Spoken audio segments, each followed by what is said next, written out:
All right, we are now live, man. Welcome to What's Good with Gil and Larry. This is our March 20th, 24th show. And I am Larry. This is my man Gil. And I want to get to the business at hand, man. You know, the tournament started this week, NCAA. We had our first round games yesterday.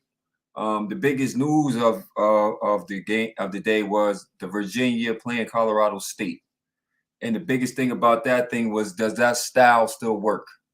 You know, we're talking about Virginia. It's a slow pace style. It's more of a defensive style. It's a lot of like, I'm from Delaware, right? So we had a team in Delaware called St. Mark's of Salesiano, right? And unfortunately, they were predominantly white guys. You know what I'm saying? But they played a system of basketball where they literally ran about, I'm gonna say at least 2-3 minutes off the clock per play, because the majority of teams they were going to play were athletic.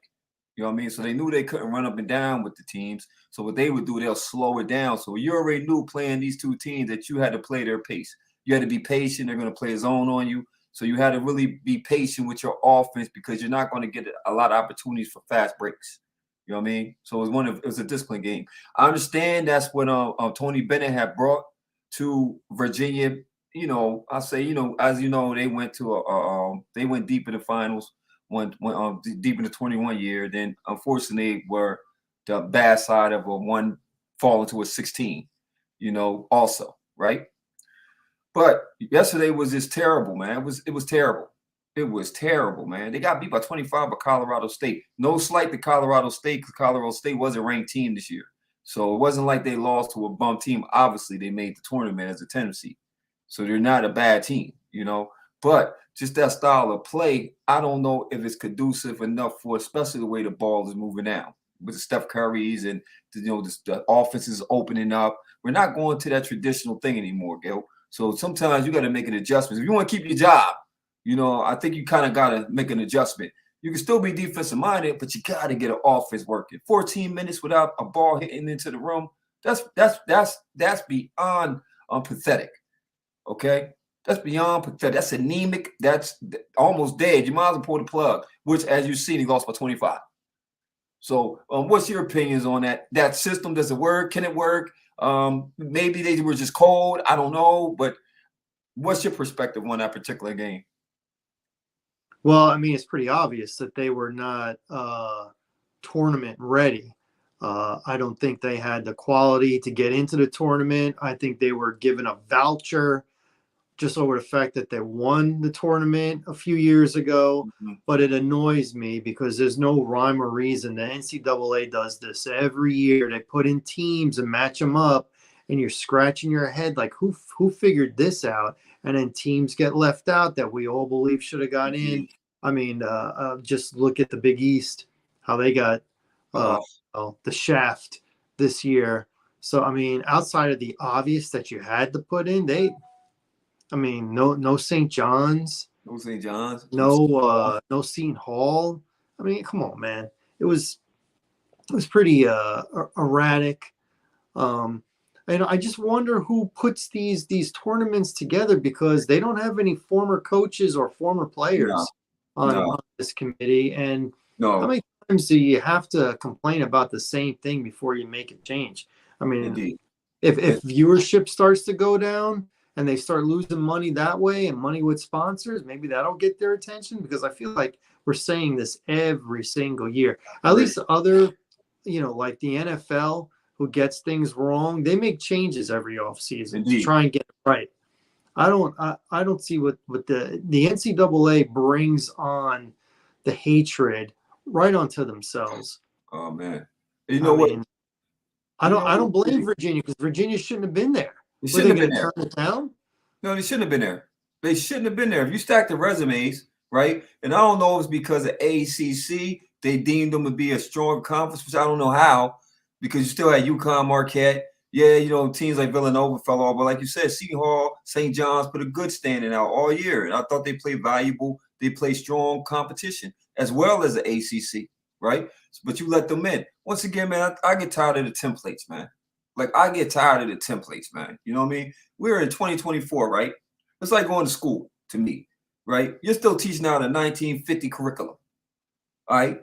the kids are on cell phones. Like they got school rules when you go to school that you got to at least put your cell phone on airplane mode or silent, right? We didn't have that going to school, brother.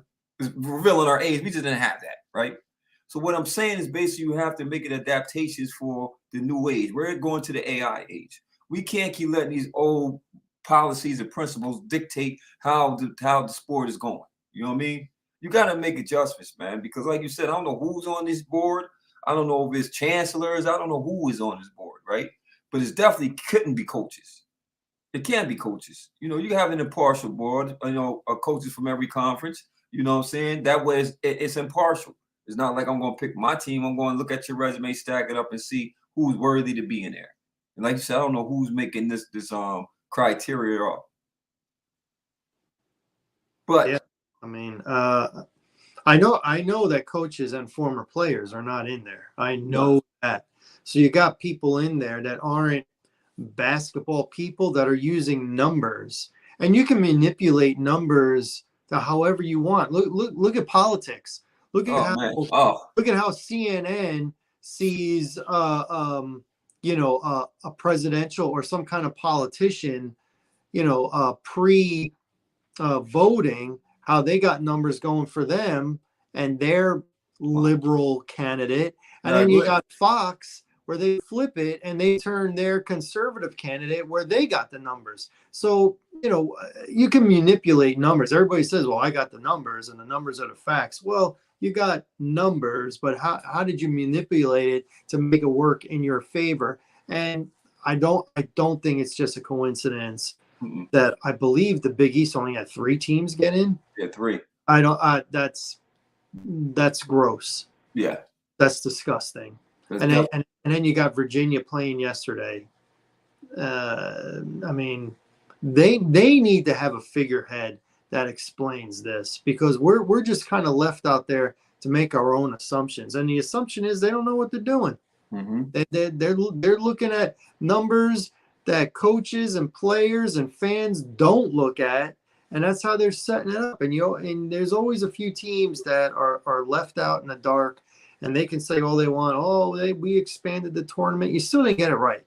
You still didn't get it right, and I don't think you need to expand it. I just think you need to have the right teams in there. I agree. And once again, they don't have the right teams in there. I agree. In my opinion. And speaking of numbers, my brother, we off air we talked about some numbers, right? We talked about, as you know, Caitlin Clark broke the NCAA scoring record, right? And there's been some controversy on the side coming from Gilles Arenas and Cheryl Swoops concerning her accomplishment, being that she was a 5th-year starter due to COVID. Mind you, it's not her fault that COVID came, right?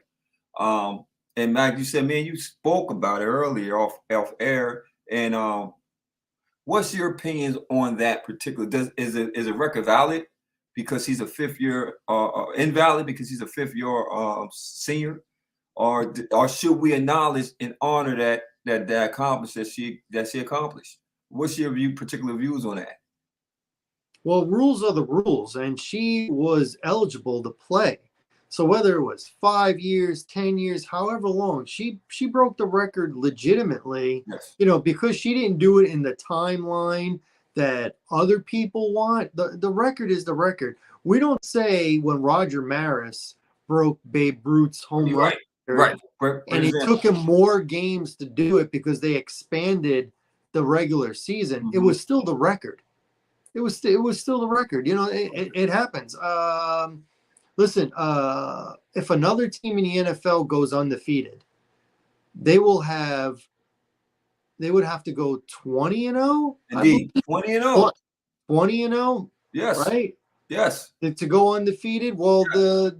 the Dolphins, who's the only undefeated team, they went 17-0.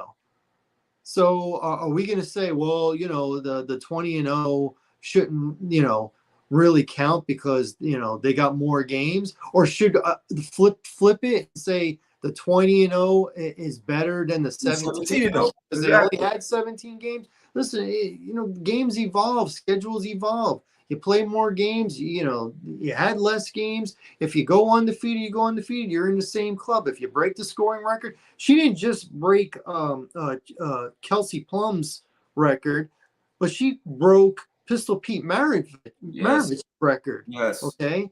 So are we, are people going to be like, oh, well, that's the men's game, so we're not going to count that.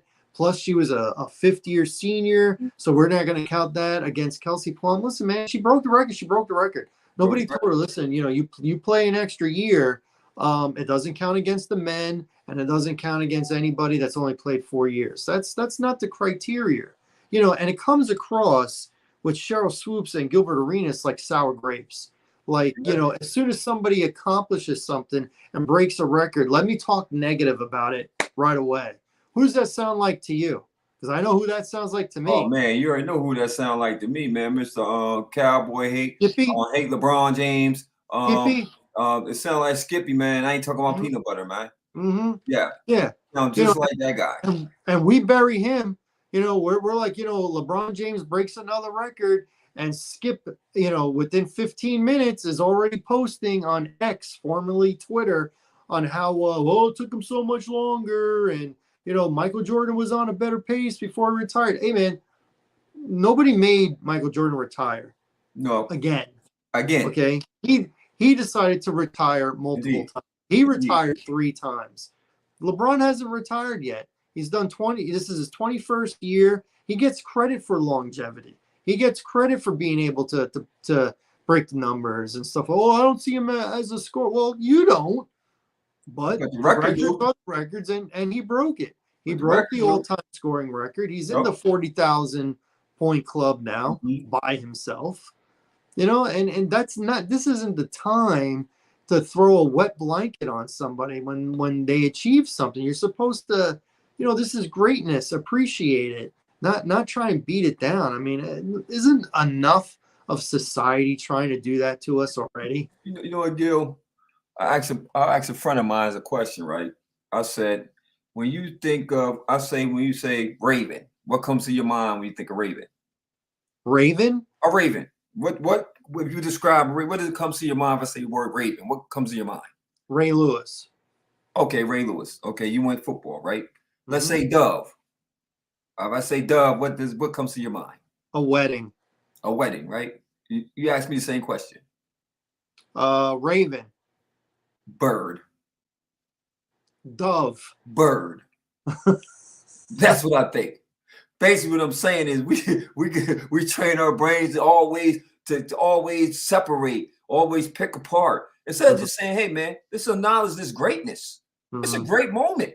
Yeah. I don't care what the sport is. I don't care what it is. I don't care if it's females playing it. I don't care if it's males. I don't care what it is. She broke a record look how long that record was there, bro. And she's not the only person that was a 5th-year senior that played this game as a 5th-year senior. So we're not going to limit her accomplishment or put any shame or a blanket over it because it was great. She put up the numbers. She carried that program. I don't care if it's in Iowa. I don't care if it's cornfields and whatever it is out Iowa. I'm sure it's cities out there, but I don't care because she averaged 35 plus. Okay, she's exciting for the women's sport. For sports, period. Because guess what? I probably watch the women's because I want to see her play. I do too. Now, I'm gonna be honest. I do too. I think they're gonna go deep in the tournament. And I would love for them to face LSU again. I would love to see it. Great. I would love to see it. Oh, that'd be great. Oh, that'd be great. And I'm sure she got that chip on her shoulder. She got to. She's a competitor. She's a champion, right? And she's a champion because they did win their conference championship. So she's a champion, right? As a champion, man, it's always that challenge. And I can relate to it. When you're presented with a challenge, it's one of them things where it's like, I don't care about the scoring records. I don't care about none of that stuff, man. I won't feel accomplished myself until I beat that person that destroyed me last year. So I know that got to be motivation. I know she's praying that, hey, I hope LSU do what they got to do, and we're going to do what we got to do so we can link up again and see if it's really real. Can you do it again? Yeah. Can you beat me again? Because now I know I'm not going to give it to my teammates. I don't care what kind of defense you're running at me. I'm going to take this game by storm. I can't wait, my brother. I can't wait either. And I'm rooting for Caitlin Clark. Dawn Staley is very, very easy for me to root for with South Carolina because I've been watching her since the mid-'90s. And on the flip side of that, the LSU head coach, she's very easy for me to root against. Very, very easy. Very, very easy. Where was she before LSU? Was it Baylor? Was it Maryland? Was it Maryland or Maryland? No, I thought it was Baylor. Was it Baylor? I thought it was Baylor. I know. Yeah, I know. Reese came from Maryland. I know. Angel Reese played in Maryland. Yeah, I'm just talking about the coach. Yeah, I thought she had followed her from her last stomping ground, but no, you're right. It had to be Baylor because I know Maryland's coach. Yeah, it was Baylor. Yeah, what's her name? Mulkey. Yeah, Mulkey. Yeah, she says some things that really perturb me. Yeah, and I definitely want to see her lose, but she's got a good team, so yeah. I'm expecting them to go pretty far. Hopefully, them in Iowa do hook up. Hopefully, they do. Like to see the rematch. But I still think the team to beat is Dawn Staley's. Oh yeah, South Carolina. For sure. They stacked, bro. Yeah. They stacked. And when I seen what they did LSU, and LSU was a great team, by the way. They are. But when I see what South Carolina, she got their girls ready to play, man. She built a great program. They're a little bit punky to me. LSU? They act a little bit like punks, a little bit with the extra curricular stuff, the shoving and the talking. Well, they take on the personality of the coach. Okay, there you go. That's her stamp on her team. And Mulkey, she was a good basketball player.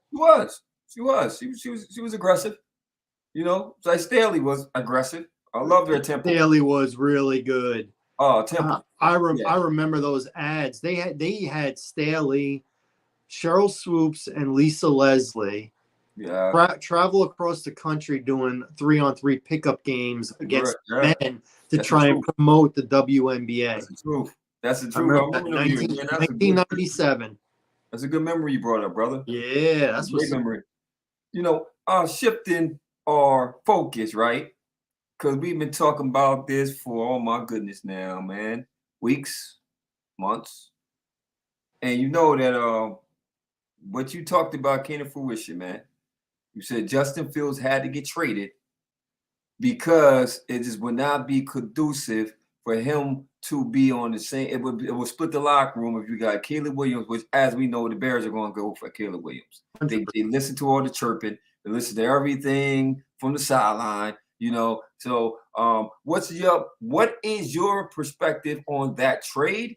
And I know you're a Bears fan, so are you still rooting for Fields in Pittsburgh, or are you just, hey, he ain't a Bear, so forget him? What's your stance on that? Do you think you got a raw deal? What's your opinion on that whole situation?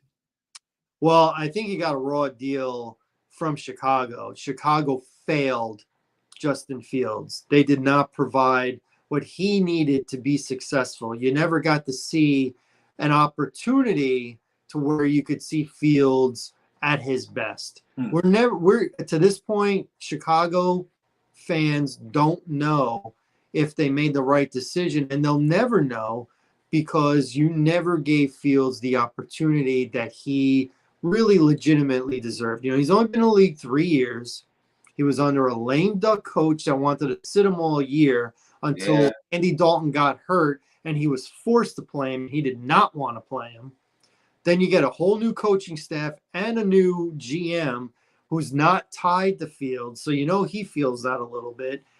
You remember these guys that he had to throw to? Yes. Pringle, Velus Jones, Pettis, Equiniquous St. Brown, the bad St. Brown, not Amon-Ra, the bad one. Yeah. I'm the guy that never. And then they give up a second-round pick to bring in Claypool, and he never fanned out. Yeah. So his first year as a starter, he had no one to throw to. No one. Bad offensive line, especially bad up the middle. Terrible. Year later, the offensive line barely better. Okay, right tackle is better, but still just as bad down the middle. Easiest way to get pressure on a quarterback, straightforward, right down the middle. He gets hurt, and I believe when he got hurt, that's when Ryan Poles made the decision that they're taking Caleb. Yeah, Caleb. Yep. Not that they were going to look in the draft for anybody else. I really believe it went from no more Fields to Caleb. Caleb Yep. was the name. Caleb was the guy. Yeah, and I think Caleb. Now, me personally, I like his landing spot because I think they don't have to change the offense in Pittsburgh. So if Fields has a chance to either beat out Russell, or at least if Russell starts the year bad, Fields can go in there and they can run the same kind of offense. You got to remember there's a decade difference in age. yeah. You know, Russell's 35 going on 36. He'll be 36 when the season starts next year, and Fields is 25. So, you know, it is what it is. I came to terms with it a little while ago that I thought Fields was going to be gone. There was a lot of chatter about they didn't get enough back for him. The market was the market. Once, you know, we said this already. Once Mac Jones went for a sixth, that's what you were going to get. And now there's a clause in the contract where if he plays 51% of the time, it could be as high as a fourth. Which, you know, fourth is substantially better than a sixth. Which is not out to reach. Which I don't see it happening unless, like I said, unless Russell Wilson goes out there and gets injured, right? That's the only way that's going to happen, right? I don't know about that. I think people are still, for some reason, thinking that Russell Wilson's got that last bit of gas to go back and play like he did 4 years ago. You know, it's crazy. He's been bad for 3 years. You know, it's crazy. He literally went to the same situation he left from. The only difference is that the coach might believe in him, right? Mm-hmm. But if you look at the system, it's the same thing. Denver had a defense. Mm-hmm. Pittsburgh got a defense. When Watt is healthy, right? Mm-hmm. They got a running back. Denver had running backs. You know, you got receivers that you got some receivers, same kind of level as Denver's, right? Mm-hmm. So you basically came to the same type of situation, right? O-line, I don't think that Denver's O-line was bad. It was okay. Pittsburgh line's okay, right? Mm-hmm. So, like you said, we're looking for this Seattle Russ. Mm-hmm. We're looking for this, which, as you know, he did a lot of scrambling in Seattle. Mm-hmm. He got a lot of things done with his legs, creating time with his legs, you know. Mm-hmm. That is gone, bro. You don't have that speed no more. Mm-hmm. It's like when Allen Iverson got old. You feel Mm-hmm. me? He lost his speed. That was his aim. He was a little guy. So without the speed, now the big guys is catching up to you. Mm-hmm. That's the same thing that's happening with Russell Wilson. You're not outrunning these linebackers anymore, right? So you're not good enough where you can manipulate the pocket like maybe Tom Brady and Peyton Manning. You can manipulate the pocket, right? So like you said, I think his glory years are over, right? So I thought it was a great pickup for Pittsburgh to bring Justin Fields in. Like you said, you don't have to switch the offense. You get a young player. And it don't cost you nothing. It don't cost you anything. Both guys are super cheap. Oh, man. It was a steal for They Pittsburgh. combined for like $4 million. It's a steal for Pittsburgh. You got rid of Trubisky, Rudolph Bando. You got rid of the guys that really was no value to the team. Pickett. And Pickett, I mean, hey, they wanted to see what you could do, right? And you didn't live up to the billing. Straight up. Now, I think that he's a backup. Yeah, I mean, he's a backup. Yeah, he's a backup. So we're not going to hype him more than what it is, right? I think they got a steal. I think they actually got their franchise quarterback in Fields, you know, for, like you said, cheap price. And then for Fields, it's a chip on his shoulder. And then it's an organization that wants him. There's a difference when you're playing for an organization that actually wants you, man. So you get a whole year gel with the team. You in gel with your players. And when it's your time to go, man, take that field, man, you know what you could do. They're both under 1 year deals. Yeah. So do you see the extension going to Fields? Ooh. So I would say, this is what I'll say. Okay. If Russell doesn't play well, which I'm thinking there's a better than 50% chance of that. I'm not a believer in Russell anymore. 4 or 5 years ago, I thought he was the second best quarterback in the league behind Patrick Mahomes. But once Right. he fell off, he fell off. And it's not the norm to be 39, 40 and into your 40s and still have some prime left. You know, Rodgers is doing it, I guess. Yeah. Brady did it, Yeah. Favre did it, but that's not the norm. That's so for Russell to be, you know, going up against Father Time and looking like it, being in his mid 30s, that's how it always was. Mm-hmm. So it's not really a surprise. So I don't think Russell is, quite honestly, going to play all that well. He'll be okay. Yeah. But now, unlike what he had in Seattle and unlike what he had in Denver, he's got a guy that can run the system that's going to push him.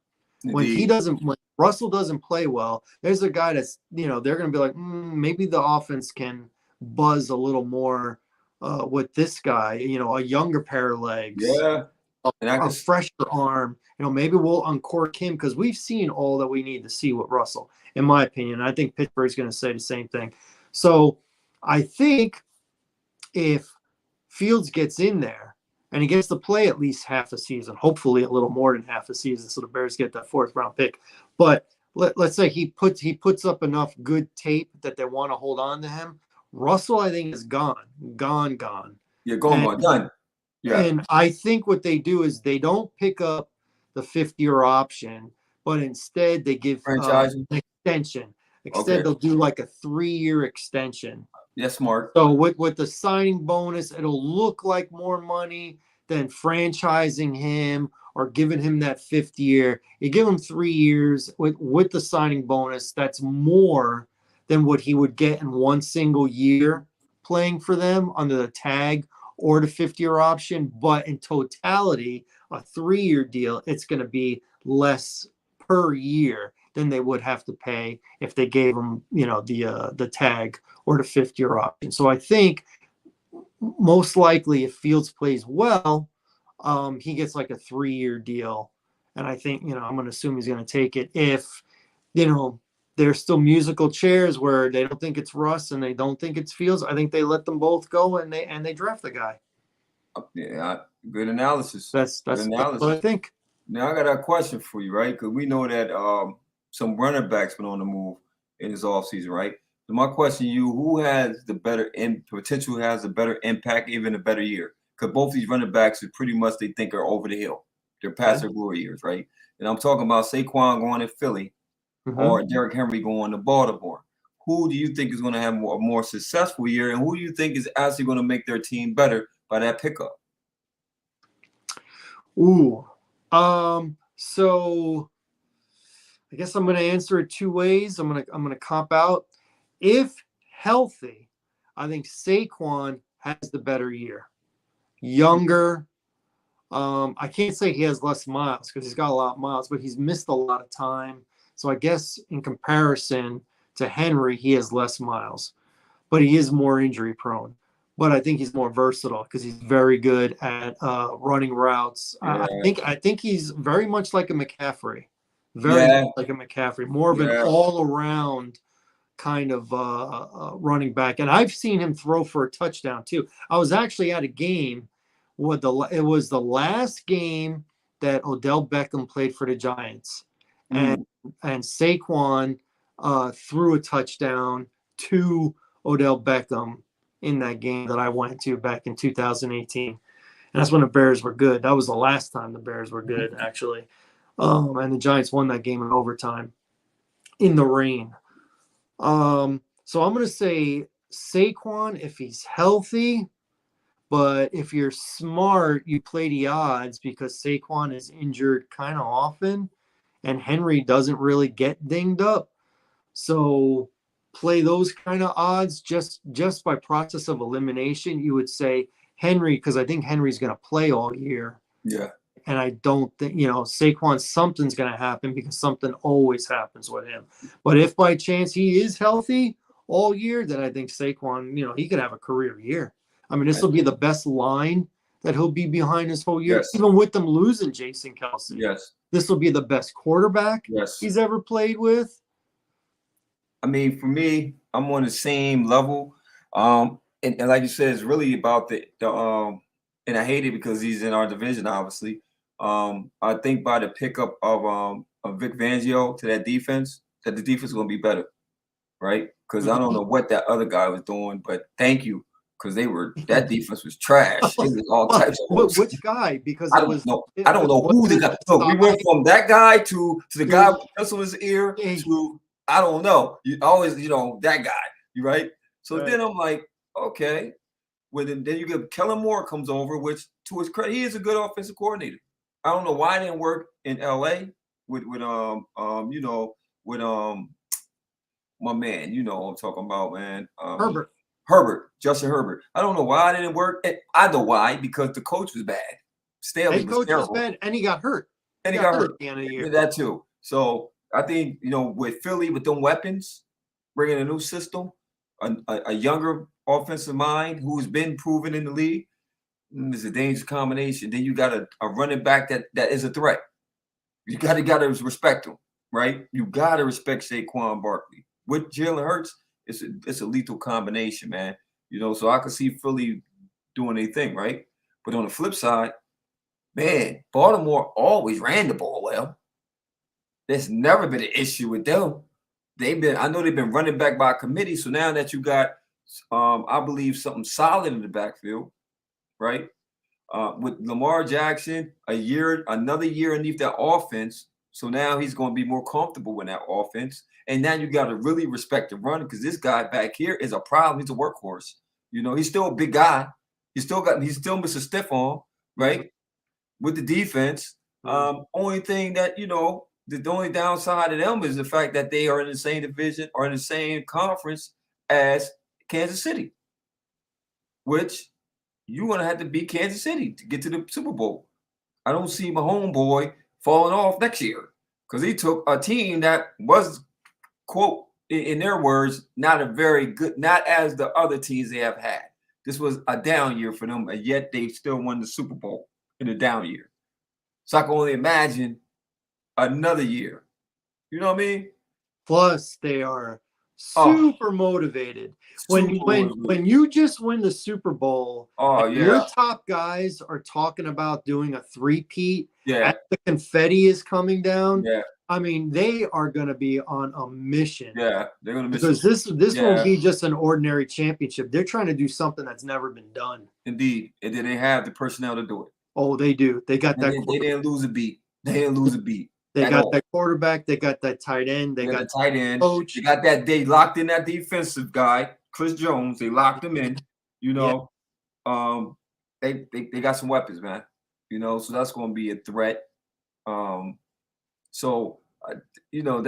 was the biggest thing that stuck out to me, man. Which running back was going to be, impactful. Mm-hmm. I don't really care about Tony Pollard going to Tennessee. I'm sure he'll be good back down there. I know the offense probably gonna open up because they have an offensive-minded coach, so it's definitely gonna open up. They got a few receivers now. They do. So watch out for Tennessee, man. Watch out for Tennessee. But I think them, Indianapolis, because Indianapolis, they'll have their quarterback if he can stay healthy, because that system is not going to work. Mm-hmm. If Richardson got to do what he did last year, it ain't going to work. You're not going to have a quarterback by the end of the year. He's going to be broke. He's going to be an RG3. Okay? So you can't really use that like that. But he has potential. You can see that he definitely has potential in that offense, right? I'm curious about what my boy's going to do. I think the Commanders are going to be better next year. I think so, too. I think they're going to be better next year. So the only team I see that's really not going to be good, in my opinion, is the Giants. But then I could be wrong, because I think that by them not having an identity, they could be dangerous because they don't have an identity. But I still think they're going to be trash. I heard Mel Kiper Jr. today say that this is the most intriguing draft that he's ever covered in 46 years. I can agree. It could go in so many different directions. What are the Giants going to do? Are the Giants going to take a quarterback? Are the Giants going to take an offensive lineman? Because they're going to get their crack at whichever one they want, probably. Right. Or are they going to take one of those top wide receivers? Well, because all three of those are needs. You know what I'm saying? You're only going to be able to take one. Now, if you're a Giants, where would you go? I'm telling you, I know where I would go. But where would you go? So the Giants, I think, are picking 6th. If I'm the Giants, if what I just said they need, plus they need more than that. You need picks. One player isn't going to solve Right. everything, even if you get it right with the quarterback. And they're not going to get their crack at the first or second or probably third. They're probably going to get their crack at the fourth quarterback, which will be either J.J. McCarthy or Penix, right? Because I think Bo Nix is probably going to go second round. So I can't say what they're going to do. We don't know what anybody's going to do. What I would do for them is I would trade down. Indeed. Now that's Minnesota is the team that just traded into the second round. So now they got 2 picks. So they got 11 and 23. If I'm the Giants, I make that trade. I want 11 and 23. with Minnesota. So instead of getting one of those positions of need, and you don't, who knows who they're really thinking, you could possibly get 2. You could possibly fill both positions. Now that's smart because, like you were saying, that you think that McCarthy, that the Minnesota's leaning heavy on J.J. McCarthy. Yes, they are. That's the rumor. So if you come up and do that trade with Minnesota, Minnesota gets their guy, right? Mm-hmm. Y'all drop to 11. Probably more likely you're gonna go offensive lineman. Mm-hmm. You could get the kid from Penn State, or Joe Alt from Notre Dame. Or Notre Dame, right? One of those guys is going to be available. Yeah, exactly. So so that let me know that okay, I think that we're going to rock out with Daniel Jones. Give him O-line, right, and see what we can do. Right, y'all got Singletary as a back. I don't know. He ain't no Saquon Barkley, but he could be explosive. So who knows, right? Maybe go get a quarterback in the second round, possibly. Whoever falls to you might get Bo Nix. But you still have number 23. That's a value. That's a value pick. Yeah, you can make a pick there, or you can trade back again. You project. If it. There's going to be a drop off in wide receivers after the top 3 are gone. Okay, if you want a wide receiver, you don't have to necessarily take one at 23. If you want an offensive lineman, you don't necessarily have to take one at 11. You could do it at 23. So you got options when you have 2 picks, because you can use it as ammo to get more picks if you wanted to even do that. So if I'm the Giants, I'm thinking like that. The only thing is, if you're thinking quarterback, keep in mind you're probably going to start at the 4th best guy. And I personally do not get all this hype with J.J. McCarthy. No. I don't get it. For a guy that didn't pass a lot in college, I don't see why he's shooting up. People got him going top. Some people got New England taking him over Drake May. Yeah. I don't know. They might see a Tom Brady connection. Why? He went to Michigan. Come on, man. Some things are they're an anomaly. Yeah. They're not just But I like I like talking about it, because what one decision makes affects all these other decisions. So let's go further back in the draft. So the draft is 5 weeks away. Right. We're gonna do our mock draft in 5 weeks. The first day is Thursday the 25th. We'll be doing ours on the 24th. Yes. Okay, so what is that, 4 or 5 weeks? Do you know where your boys are picking in the first round? Do you know what number you are? Not now. I got to get my research. Not now. Okay, so it's considering that they won the division, they're gonna be picking. It's gonna be later.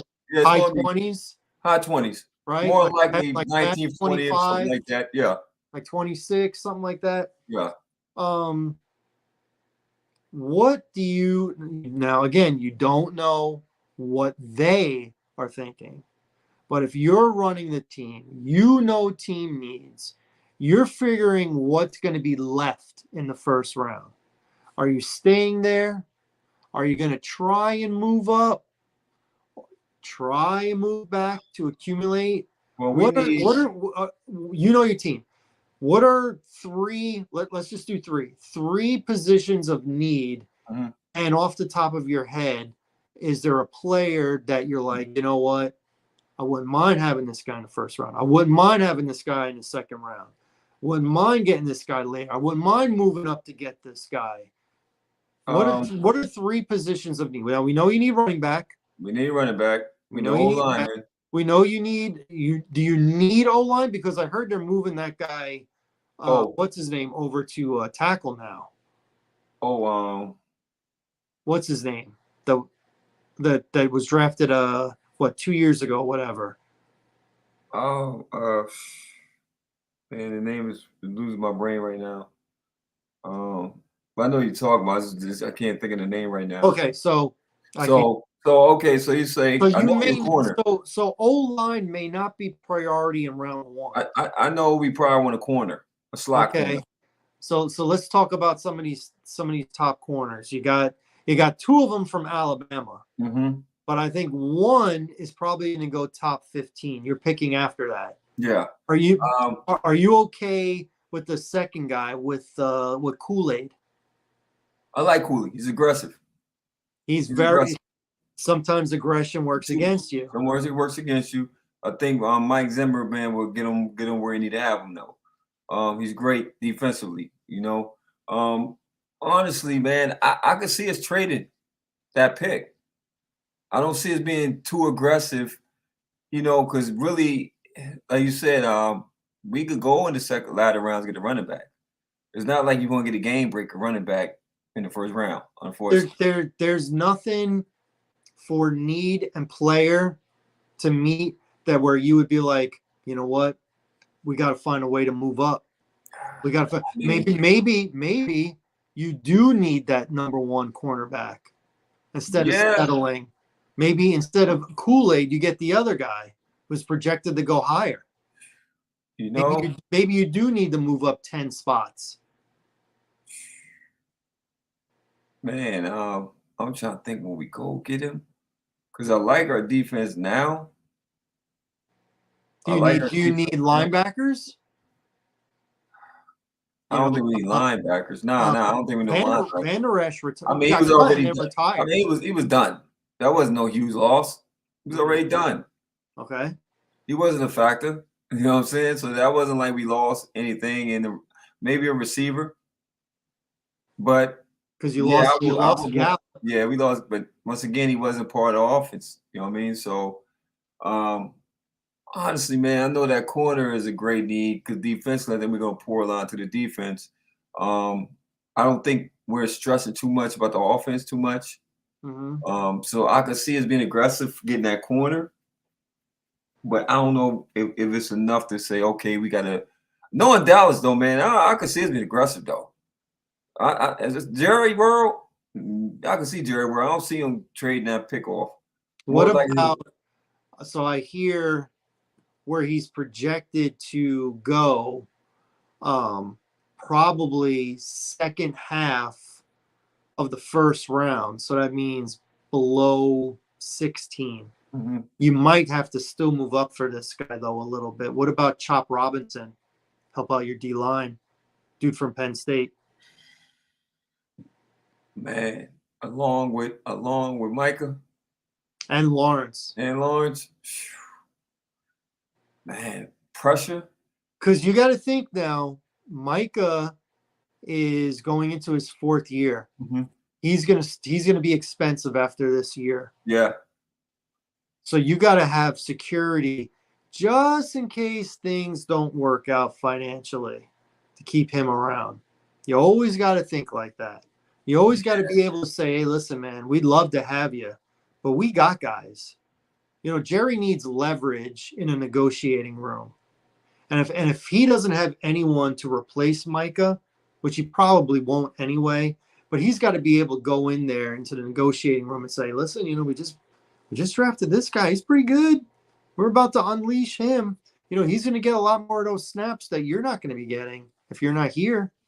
You know, you think like that. You know, businessmen think business. It's not personal. It's business. We love you, but it's it costs a lot of money. Micah's going to cost a lot of money. Yeah, it's a business. That's a great question, man. That's a great question. I mean, you guys can move up as long as you're not looking to move up, 15 spots. Right. I don't think that's gonna happen. If it's inside, if it's like between 5 and 7, something like that, you're not going to have to give up the sun and the moon and the stars. Mm-hmm. But if you got to move up 10 or more spots in the first round, then you're probably giving up your first rounder next year. Yep. You're definitely giving up your second rounder this year. So you're probably going to pay like 3 years high draft picks. I don't think we're going to move up like that. Yeah, I don't think, unless you're talking about a person that's going to come in and help us win a Super Bowl. Well, didn't Jerry say he's going all in? He did say he's going all in. Well, what does that mean to you? Does that mean waiting and trading back? He is in his 80s. Yeah, but Jerry Jones like Al Davis. So I doubt very seriously that we're going. Al Davis eventually died. Yeah, he definitely died. He was pretty old, but he eventually died. And Jerry will too, but while he's still head of this ship, and he is ahead of this ship, he's known to be aggressive. He's known if they're zeroing on a player that they want, he gonna pull that trigger, So we gave up some pieces, obviously, to bring some pieces in. The pieces we cut wasn't really a factor in our offense nor our defense anymore, right? Mm-hmm. Dak, being next year be looking to get another contract, right? So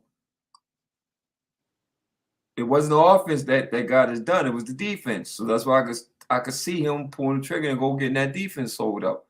Because we didn't lose that game offensively. We lost because our defense couldn't stop Green Bay from scoring. And by the time, offense got kind of going, we was already in the 8 ball. Way too much. Mm-hmm. Well, yeah, I think we will come up to go get that corner, man. Oh, yeah? I believe so. And you're going to get them. I believe so. Listen, it's fluid. It's fluid. These mock draft experts, they're already up to 3.0. And we're still a month out. So they've got at least 2 more to do. Oh, man. Listen, at least 2 more that went down, man. It's a lot of homework got to be done. Yeah. And then you got to think a lot of key people didn't do the Columbine. You feel me? So the ones that's predicted to go 1 through 10, they do the Columbine. Mm-hmm. Pro days now. Caleb Williams did his pro day today. By the way, he looked awesome. Yeah, y'all got one. Awesome. He looked awesome. Not only that, but how cool is this? How cool is this? What's his name? Allen.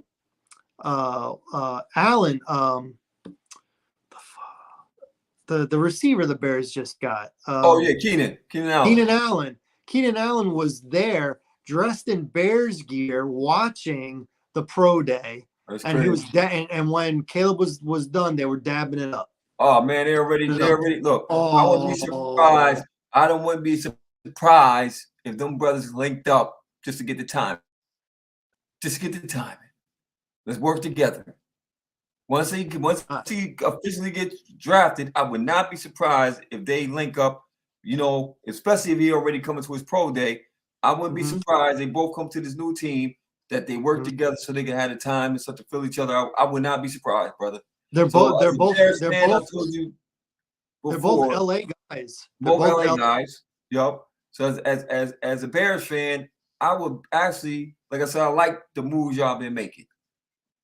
I think y'all had to make these moves because your division got better. Between y'all, Detroit, and Green Bay, it's going to be a fight. Minnesota got Jefferson, but I'm curious to see what kind of quarterback they bring in. Well, listen, Jefferson hasn't signed anything yet. Ooh. He hasn't signed anything. He did not like Kirk Cousins leaving. At all. He did not like it. But Minnesota, like we said, they made a trade and they got 2 picks in the first round. The rumor is they're going to package them up and try and make a push for somebody. Yeah. I mean, they're going to have to, because I'm looking at, once again, Kirk Cousins, man, this dude finds a way to love his position, don't he, man? Oh. You went from Washington to Minnesota, right? And Minnesota kept crying about, oh, man, we want to trade him, get him out of here, right? Who comes to calling? Atlanta. And me and you talked about it. We thought it was going to be the Belichick and Kirk Cousins move. Come to find out, they went another route, but they still won it. They still won it. Jared Mayo, right? But they still won it. What? They still won it. Well, Mayo's in New England. New England, no. It's what's it called? Man. Yeah, I know what you're talking about. I can picture. Oh man, he's their ex-coach. What's funny was he was in Atlanta. He was in Atlanta. He took over for Dan Quinn when Dan Quinn got fired. Yep. He was the interim coach, and then they let him go, and now he's back. He's back 3 years later with a new quarterback. Yeah, a good one if he's healthy. Good weapons too. Yeah, he's gonna get you the ball. He'll open that offense up. And then Arthur Smith went to where Arthur Smith went to Pittsburgh. He's the offensive coordinator. He's a good offensive coordinator. He's not a good head coach. We shall see, right? Yeah. Moving on, man. Moving on, my brother. This thing called the NBA. The NBA.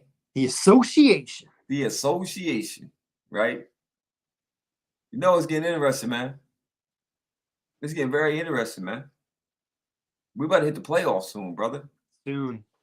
Very soon. And on both sides of the equation, man, them bottom spots is looking very interesting, man. Because on the West, you still got Golden State. Can you believe the West, the big names that are at the bottom? Golden State, Phoenix, Lakers. The Lakers. Are you serious? And can you believe that on the top, OKC, Minnesota, Denver? What the heck? This guy, Anthony Edwards, is exciting, man. You see the dunk of the year? Yeah. Which, I don't know if it's the dunk, because I thought Zion Williamson dunk was dunk, right? But I can't take away from what he did, man. This dude dunked on that boy, man. But you know, the new dunk is throwing it in the room. Yeah. But he still had to be up there to do it, right? Yeah. But it's kind of not a real dunk. It's not really dunk, man. He threw it in the basket, man. You remember when Dwight Howard did that at the Yes, that was not a dunk. That wasn't a dunk. He threw it in the basket. That's not a dunk. That's an overhyped layup. That's what it is. It's an overhyped layup, man. It's a layup on crack, man. Stop it. You feel me? So, it's a shot. It's a shot. It's a shot. It's like saying Eurostep isn't traveling. It's traveling. It's traveling, man. They said, look, we're gonna give you this extra step. Man, y'all getting away with too much junk. That's a Eurostep. Yeah, man, it's traveling, man. In all definitions of the word, right? But I'm looking at both sides of the equation, right? On the eastern side, Boston's looking strong. Minnesota, I don't believe they're going. I mean, Milwaukee, I just don't believe they're going to go far. They're playing tonight. Yeah. No Giannis. No Giannis. We'll see how that go, right? Philly is on their downward spiral. Yeah, but I went to the game on Saturday and they won and they covered. They did. I said, man, ain't that something? Gil actually got a good game when he went in there. Because that's a good game. Maxey, 30 points. Maxey snap. Is he really that fast in real life? I mean, he didn't look like Iverson fast. Oh, okay. But for a guy that's not really a shooter, he can score. He takes, he doesn't take a ton of outside shots. He takes, he does what the league does, but he can score. He gets to the basket and he takes these awkward shots and they go in. And I thought it looked like he almost broke his nose. Man, this one dude hit him with a flagrant foul. It was a flagrant foul too, and he got ejected. And Maxey, they had to put all this gauze in his nose for like 5 minutes, and then they took it out, and he finished the game. He finished with 30. But yeah, you're right. They without Embiid, they got no shot to even win around, and that's if they can even make the playoffs. That's a fact. They're falling bad, man. Because you still. I mean, I don't think they got to worry about, but I don't know because you still got Atlanta, Chicago at the bottom, right? Mm-hmm. I still think I'm got Miami, They just beat Miami the other night without Embiid. I mean, Embiid come back, you got a different ball club. Oh, then it's a Embiid come back, you game. actually They got a just got to legitimate make it. shot of making it. You know All what I you mean? got to do is just make it. If Embiid's healthy, Oh, oh, oh. If Embiid's healthy. And speaking of health, who you got right now winning the MVP if you was to pick it today? ooh,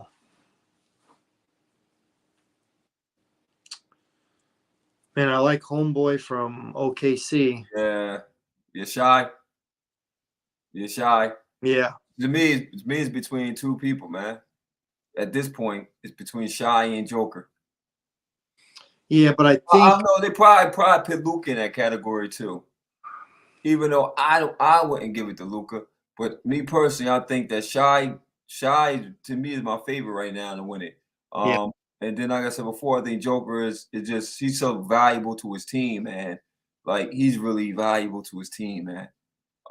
So between them two, I probably would lean towards them two, but I think they're going to give it to Shy. If he can keep up the pace, I think they'll give it to Shy because of the turnaround of OKC being a team that didn't even make the playoffs last year to being 1 or 2 in the West right now. I think they're 1. No, they're actually 1. Because Minnesota's number 3 and Mhm. Denver's number 2. That's amazing, man. That's amazing. You know, and he is the star power. But they have a young, good team out there in OKC, man. They really do. nice. It's You know, exciting. it's a very exciting. You know, watching them go through the transitions from the Durant Westbrook days to the Westbrook was Paul George there? Yeah, Paul George. Paul George went there Yeah, for what, a year or a two? year or two, yup. They had Carmelo Anthony there for Yeah, a year, Carmelo Anthony. And and then then you they transition to transitioned, you and then went from Chris Paul Chris was there. Paul. You went from Chris Paul, and then you finally went through. You know, and I love to see it when these teams go through this. You feel me? All the teams go through it. Minnesota went through it a couple years ago. You know, when they had the talent, but they didn't have. I don't believe they had the coach to put it all together. Vice versa with OKC. I thought they was getting the talent because they you know they had all the high draft picks due to they were that bad, but you need a coach to put it all together. I still believe coaching is vital, man, and when it comes to the NBA, man, especially when you got a young roster, a young team. If you got some veterans and pretty much like Golden State, you know they've been playing so long. I don't really think it's too much that Steve Kerr is doing. It's just that they set in their ways. They know their offense. They know what they bring. Unfortunately, Father Time is not working with them. It's working against them because they're old. So they're not going to be able to compete with these young boys in the postseason. Sacramento showed us what they could have done last year. You know, if they just could have got over the hump, Sacramento took to a game 7. You know, with that young team. So this year, man, it's going to be very interesting looking at the teams that possibly going to make the playoffs. You know, I still think at the bottom of the West is going to be more interesting to me because you still got Golden State, LA. Big names, big Big big game. name players, champions. Yeah, yeah. So, do you see Golden State and LA both making it, or who you see coming out as an 8th seed in the West Phoenix. as an 8th seed? Yeah. Does LA or Golden State make it? Ooh.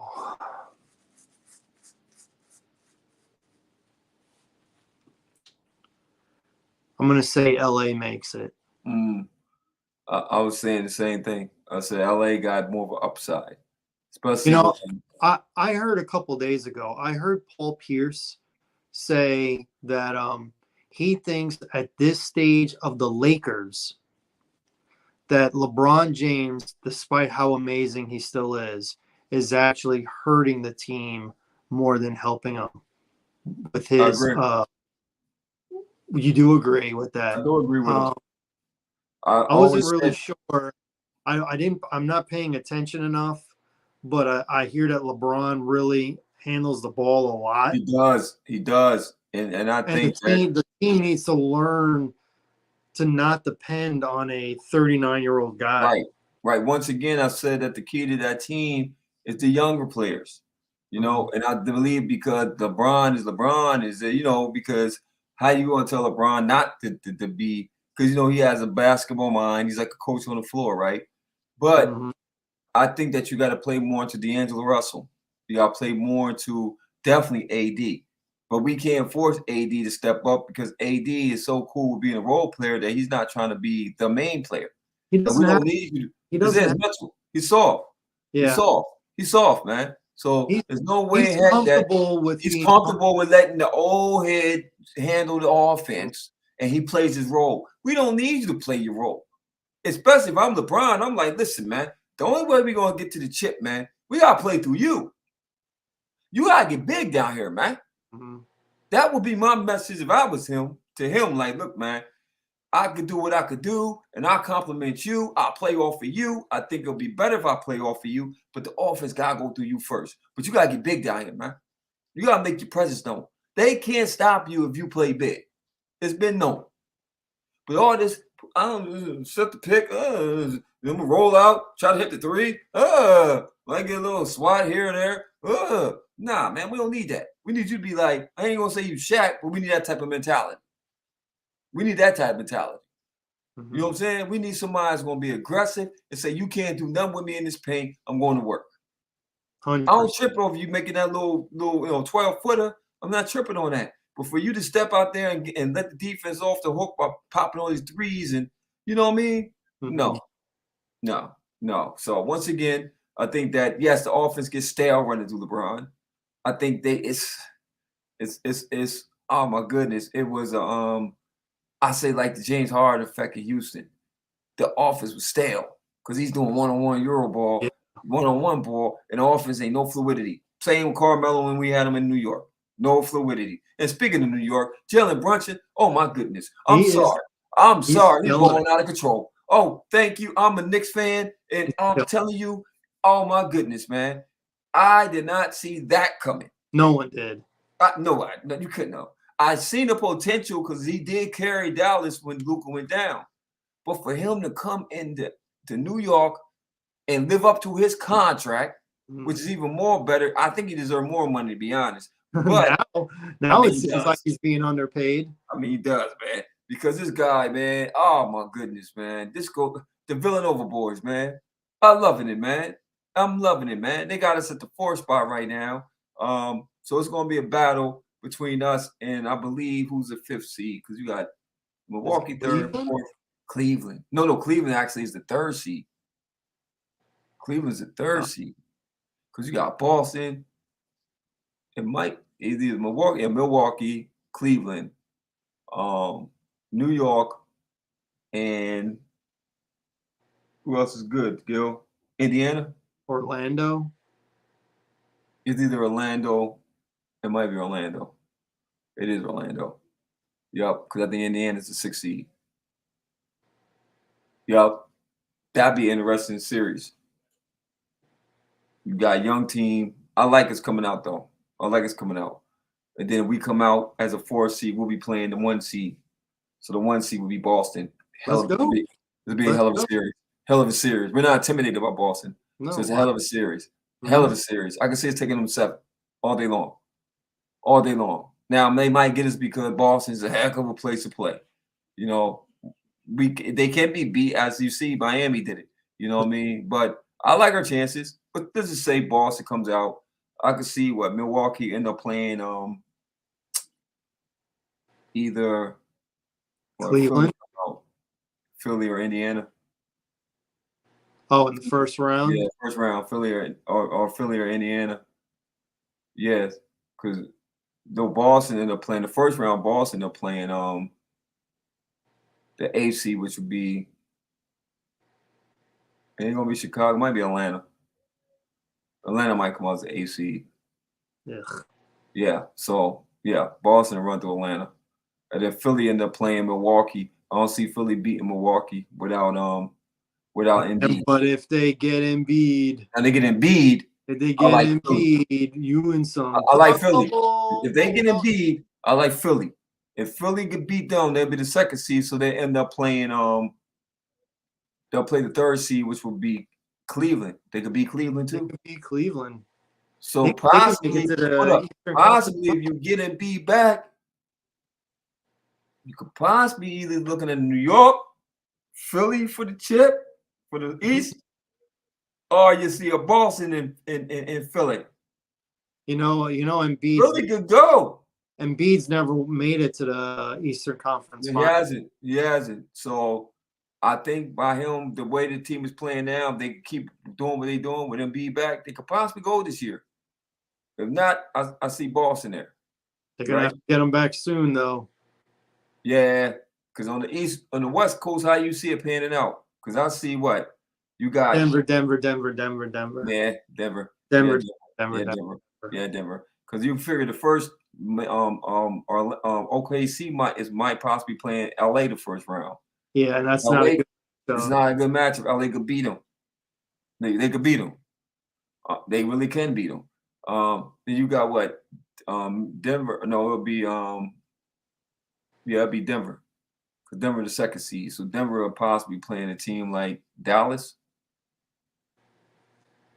Yeah, that'd be an interesting series. It'd be a fun series, It'd be fun, but Denver will win. Or Phoenix. Actually, Denver might be playing Phoenix.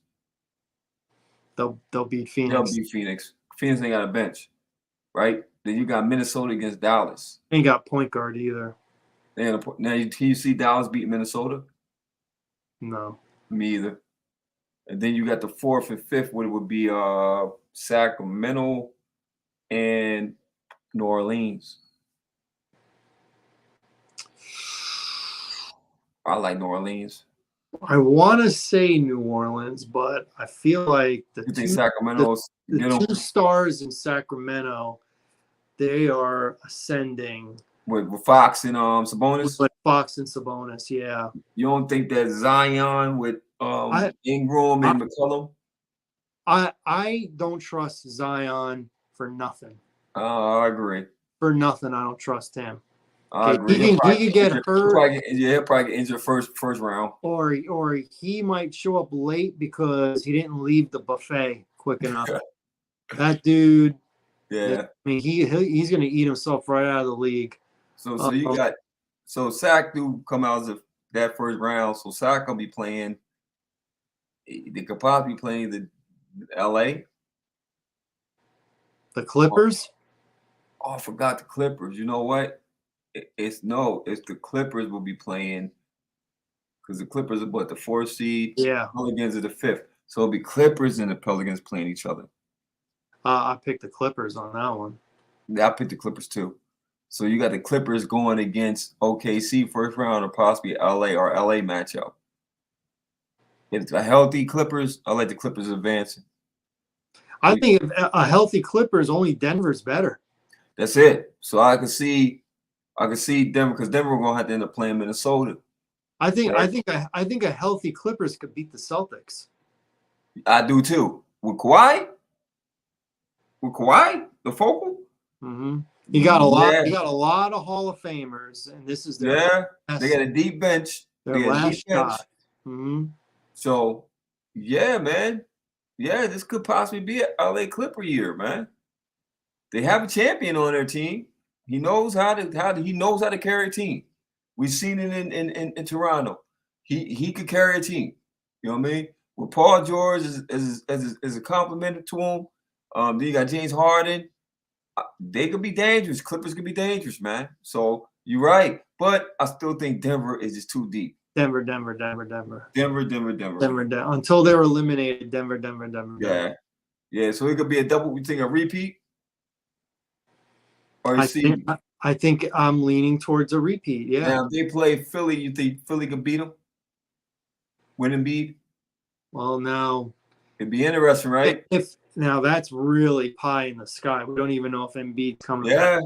And I'm leaning towards Embiid not coming back. But if he does, and he's healthy, and he can stay healthy, I think the Sixers can play with and beat anybody. I can too. And you know, that'd be crazy. You're gonna be forced to have Embiid play against the Joker. Forced. Yeah.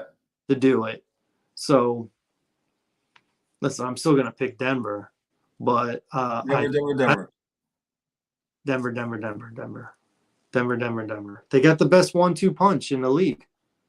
Yeah. They got the best player. Yes, they do. They got the best 1-2 Yes, punch. they do. Jamal Murray and Joker. I agree, my brother. The two most important positions. Indeed. Yeah, it's.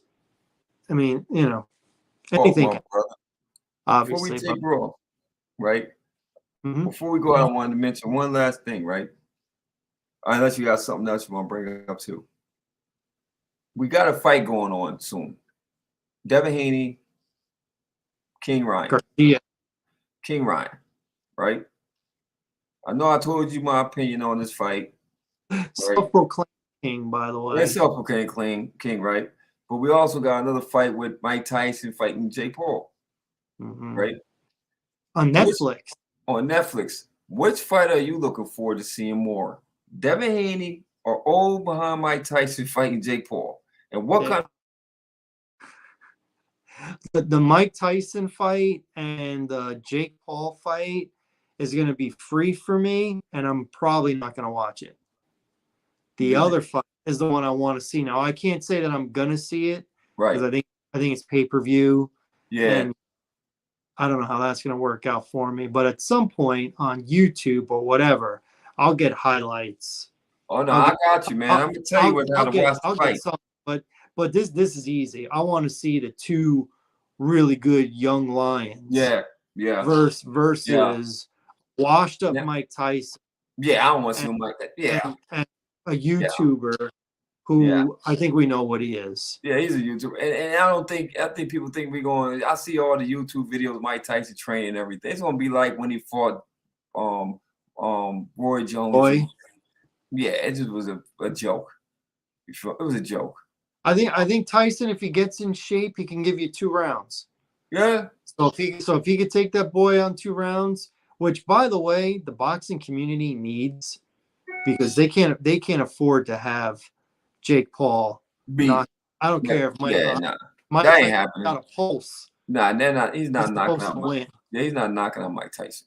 But you're right. Between Devin Haney and Ryan Garcia, it's going to be interesting.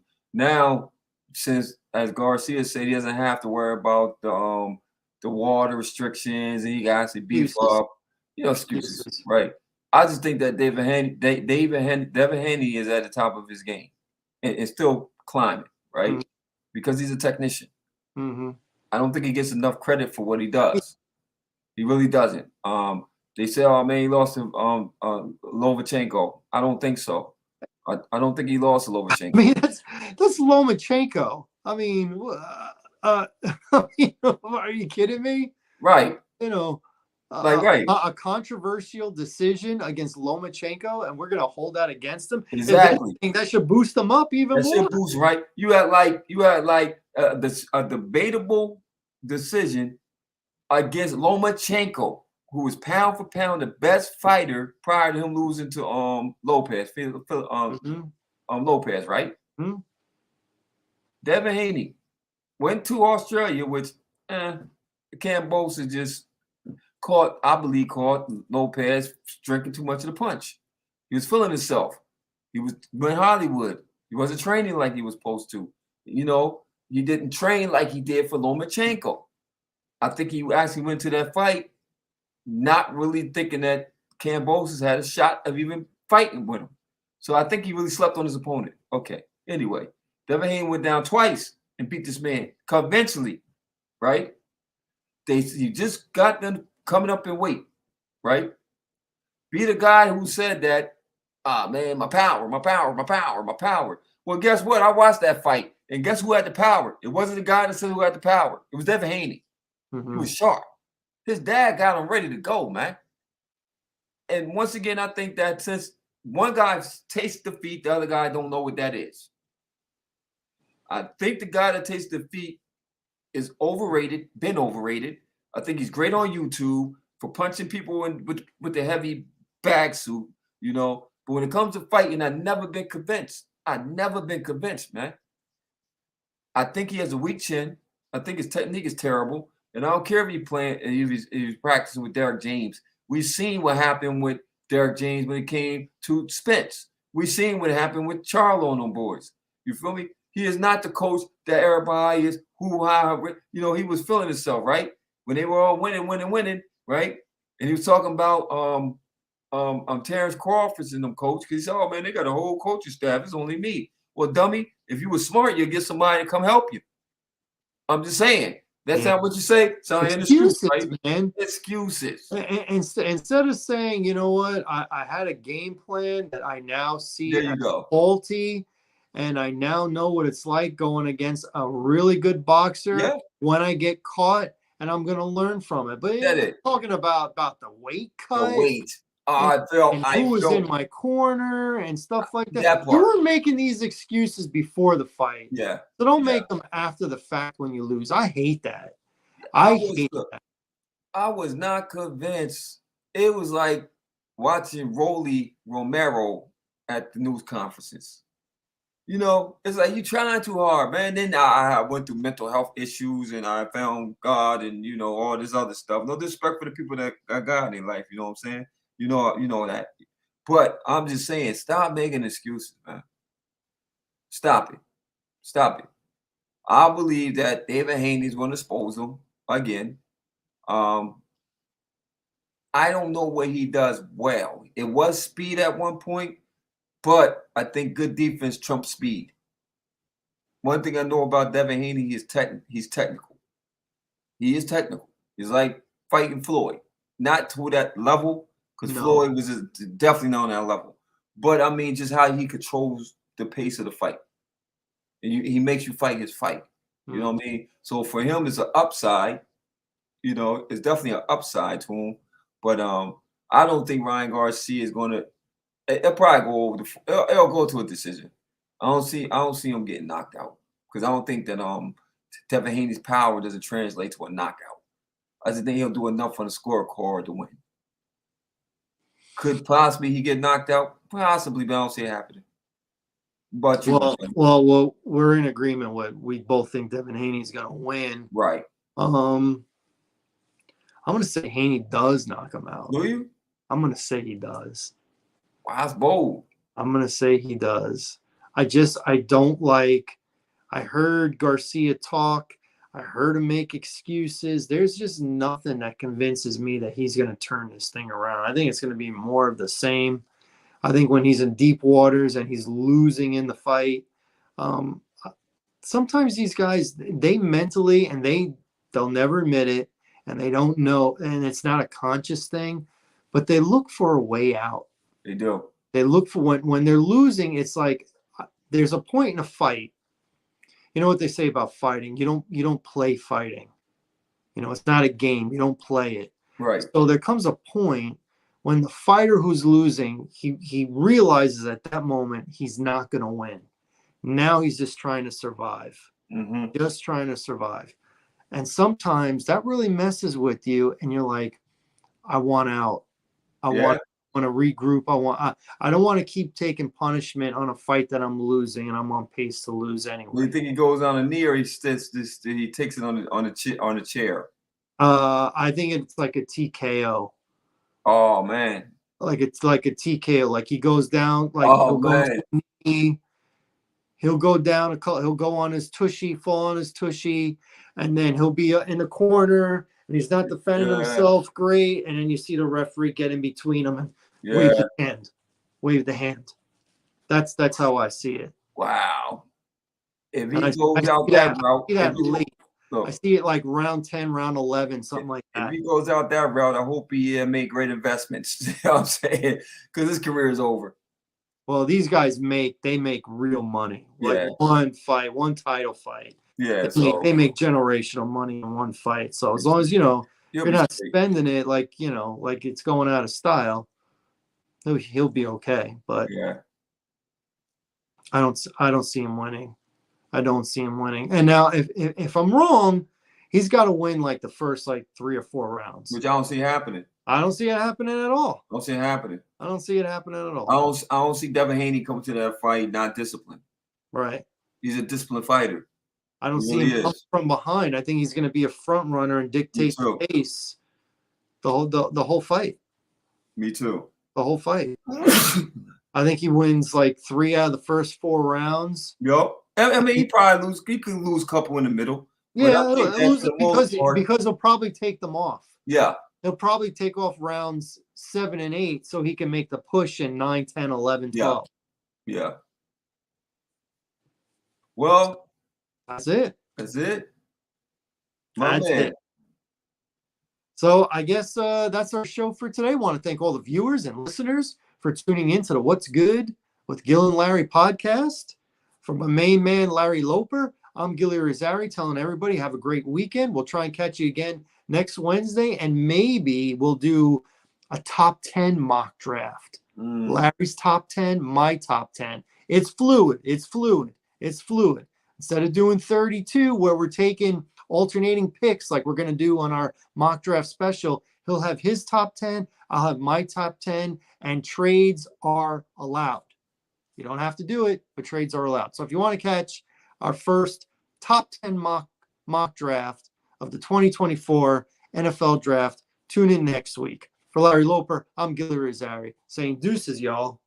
Deuces. And don't forget to subscribe and like our channel, man. Yeah, don't And forget. like the channel. Or you're going to get a happy face on your neck. Columbia necktie. My man. Later, brother. Yes, sir.